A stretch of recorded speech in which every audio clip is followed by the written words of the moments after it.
इस deep dive में आपका स्वागत है। आज हमारे पास जो स्रोत सामग्री है वो परवरिश के एक बहुत ही बुनियादी पहलू पर रोशनी डालती है। मेरा मतलब है बच्चे की शुरुआती शिक्षा और विकास में माँ की भूमिका। जी हाँ। यह स्रोत माँ को सिर्फ आप कह सकते हैं देखभाल करने वाली नहीं बल्कि पहली और सबसे अहम शिक्षक मानता है ना? बिल्कुल। स्रोत तो कहता है कि प्रभाव गर्भ से ही शुरू होता है और फिर गोद तक। गर्भ से ही। अच्छा। हाँ। और ये मानता है कि शुरुआती सालों में माँ के जो खास कर्तव्य हैं, उनका जो नजरिया है, वही बच्चे के चरित्र और भविष्य की नींव रखता है एक तरह से। और ये जल्दी ही काफी प्रैक्टिकल सलाह पर आ जाता है ना, जैसे आचरण पर ध्यान देना। सही कहा। कि बच्चा सभ्य बने और कुचेष्टा मतलब बुरे व्यवहार से बचे। हाँ, कुचेष्टा। भाषा को लेकर पहला कदम क्या सुझाया गया है इसमें? तो जैसे ही बच्चा बोलना सीखता है, फौरन ध्यान भाषा की स्पष्टता पर जाता है। स्रोत कहता है कि जीभ कोमल बने ताकि उच्चारण बिल्कुल साफ हो, मधुर हो। स्पष्ट और मधुर उच्चारण। जी। और दिलचस्प बात यह है कि ये साफ तौर पर कहता है कि बच्चों से तोतली वाणी में बात ना करें। तोतली बोली से बचना। हाँ, ये आज की सोच से काफी अलग लगता है। क्या ये बताते हैं क्यों? स्रोत में सीधे तौर पर वजह तो नहीं बताई गई है, लेकिन वो जो स्पष्ट और मधुर उच्चारण पर इतना जोर है, उससे लगता है कि मकसद शायद यही था कि बच्चा शुरू से ही सही और साफ भाषा सीखे। शायद उन्हें लगता होगा कि तोतली बोली इसमें रुकावट डाल सकती है। हो सकता है। समझ गया। अच्छा, भाषा के बाद फिर ये सामाजिक व्यवहार की तरफ बढ़ता है? हाँ बिल्कुल, सामाजिक शिष्टाचार। मतलब अलग अलग लोगों से कैसे मिलना जुलना है, ये सब। सटीक रूप से। इसमें सही तरीके से बात करना, मतलब सुंदर वाणी, हाँ। सही व्यवहार, और यहाँ तक कि किससे कैसे मिलना है, जैसे बड़े बुजुर्ग, माता पिता, राजा उस जमाने के हिसाब से, या कोई महत्वपूर्ण व्यक्ति, और विद्वानों के सामने सम्मान से कैसे बैठना है, ये सब। बैठने का तरीका भी। अच्छा। जी हाँ, बैठने आदि की शिक्षा। मकसद वही है, सम्मान पाना, प्रतिष्ठा पाना और अपमान से बचना। तो सिर्फ बोलना ही नहीं बल्कि पूरी बॉडी लैंग्वेज और सामाजिक समझ। ठीक है। फिर बात आती है चरित्र निर्माण की। ये शायद और भी गहरा विषय है। हाँ, चरित्र पर तो काफी ध्यान है। यहाँ किन बातों पर जोर है? स्रोत कहता है कि बच्चे में आत्मसंयम होना चाहिए, जितेंद्रिय, सीखने की लगन मतलब विद्या प्रिय, और अच्छी संगति में रुचि, सत्संग रुचि। अच्छा।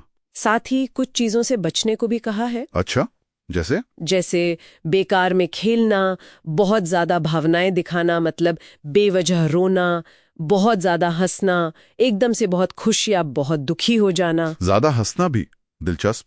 हाँ, और लड़ाई झगड़ा, लालच यानी लोलुपता और ईर्ष्या द्वेष, इन सब से बचाने की बात है। ये तो काफी लंबी लिस्ट है नेगेटिव चीजों की।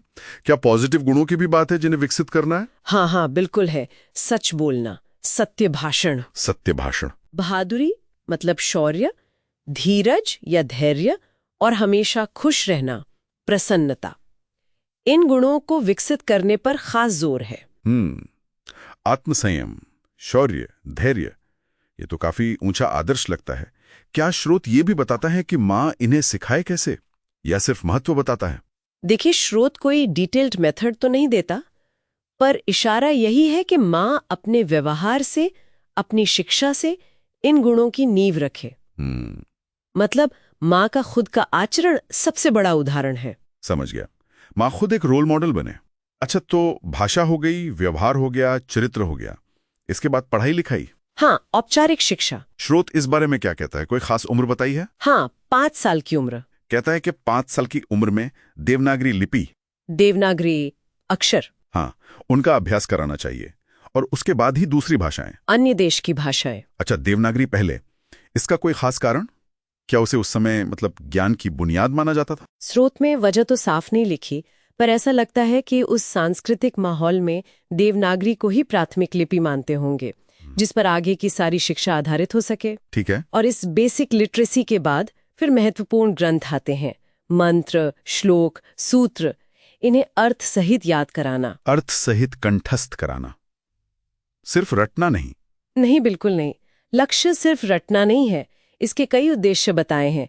एक तो अच्छी शिक्षा देना, विद्या देना, फिर धर्म और ईश्वर के बारे में ज्ञान देना, और साथ ही ये एक तरह से प्रैक्टिकल गाइड भी है। प्रैक्टिकल गाइड कैसे? कि मतलब माता पिता, गुरु, मेहमान, यहाँ तक कि घर के नौकर चाकर तक सबके साथ सही व्यवहार कैसे करना है ये सिखाना। अच्छा, तो ये सिर्फ अक्षर ज्ञान नहीं बल्कि जीवन जीने का पूरा तरीका सिखाने की शुरुआत है जो माँ करती है। बिल्कुल सही। तो अगर हम सार देखें तो ये स्रोत माँ को बच्चे के पूरे विकास की, कह सकते हैं, आधारशिला मानता है। हाँ बिल्कुल। भाषा, सामाजिक व्यवहार, चरित्र, फिर औपचारिक शिक्षा की शुरुआत, सब कुछ माँ के दायरे में रखा गया है और काफी विशिष्ट मार्गदर्शन के साथ। हाँ, ये बात तो है। और मुझे दिलचस्प लगा कैसे वो व्यवहारिक सलाह, जैसे वो तोतली बोली से बचना, हाँ, वो गहरे नैतिक और बौद्धिक लक्ष्यों से जुड़ी हुई है। ये दिखाता है कि शुरुआती सालों को कितना ज्यादा महत्व दिया गया था। सही कहा। ये बुनियादी चीजों को जीवन जीने के बड़े नजरिए और ज्ञान प्रणालियों से जोड़ता है और माँ इस पूरी प्रक्रिया के केंद्र में है। श्रोताओं के लिए सोचने वाली एक बात छोड़ते हैं आखिर में। स्रोत राजा जैसे लोगों के साथ व्यवहार सिखाने पर जोर देता है। जी। आज के जमाने में जहां राजा तो नहीं है लेकिन अधिकार या महत्व के पदों पर लोग हैं, तो उनके साथ सम्मानपूर्वक बातचीत करने का जो सिद्धांत इस स्रोत में है, वो आज कैसे लागू हो सकता है? भले ही वो लोग बदल गए हों, इस पर विचार किया जा सकता है। हाँ, ये सोचने वाली बात है।